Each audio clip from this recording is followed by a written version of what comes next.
Привет! Я Таня, и вы на канале Любимая кухня. Сегодня поделюсь с вами рецептом и этапами приготовления бенто-торта.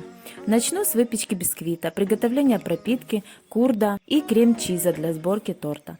Пока я буду рассказывать, подпишитесь и нажмите на колокольчик, чтобы не пропустить новое видео. Для этого в глубокой миске соединяю все сухие ингредиенты – муку, крахмал и разрыхлитель. Обязательно все просеиваю, отставляю в сторону. В другой миске соединяю апельсиновый сок, подсолнечное масло и цедру апельсинов.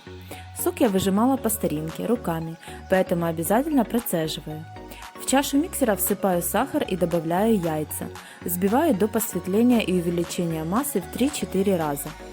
В сахарно-яичную массу вливаю жидкие ингредиенты, хорошо перемешиваю и частями в 2 приема добавляю муку. Перемешиваю силиконовой лопаткой движениями сверху вниз. Долго перемешивать не стоит. Как только все продукты объединились, выливаю тесто на противень, застеленный бумагой для выпечки. Пока выпекается бисквит, займусь приготовлением пропитки. В сотейнике соединяю сахар и апельсиновый сок. На медленном огне все время помешивая, довожу до кипения. Переливаю в миску и даю полностью остыть. Для курда соединяю все продукты по очереди, перемешиваю. Важно! Крахмал нужно добавлять в холодный сок, чтобы избежать образования комочков. У меня крахмал картофельный. Отправляю на медленный огонь, все время помешивая. Довожу до кипения. Снимаю с огня, добавляю масло и перемешиваю. Отставляю в сторону до полного остывания. Когда курд полностью остынет, перекладываю в кондитерский мешок. Бисквит готов, уже остыл. Теперь вырубкой вырезаю коржи. Диаметр моей вырубки 12 см. У меня получилось 9 коржей. Ну и когда все готово, приступаю к сборке тортиков. Теперь приготовлю крем-чиз. В чаше миксера у меня уже есть сахарная пудра. Сюда же забрасываю масло и взбиваю до посветления масла. У меня приблизительно 5 минут. Потом добавляю сливочный сыр. Снова перемешиваю буквально пару минут. Еще один нюанс. Время от времени силиконовой лопаткой прохожу по стенкам и дну чаши, приподнимая крем, чтобы все хорошо перемешалось. И в конце добавляю сливки. На этот раз перемешиваю всего 30 секунд. На подложку отсаживаю немного крема, чтобы прикрепить нижний корж. Кладу корж, пропитываю. Сверху покрываю небольшим количеством крема.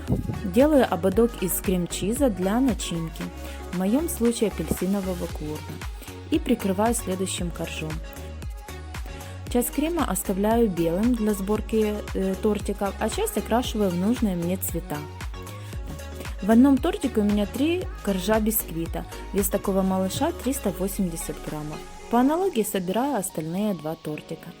Вставляю торты в холодильник для стабилизации. Мои стояли приблизительно 1 час.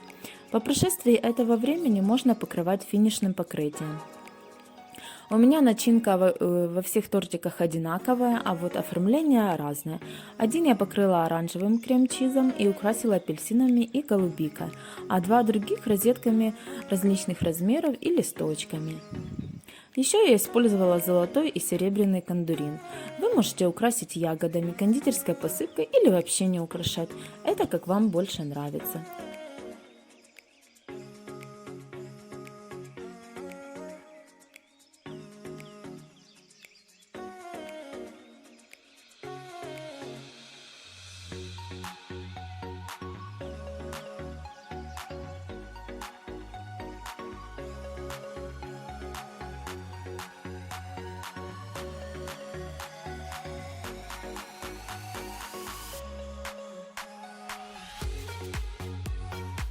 Вот такой красивый разрез получился.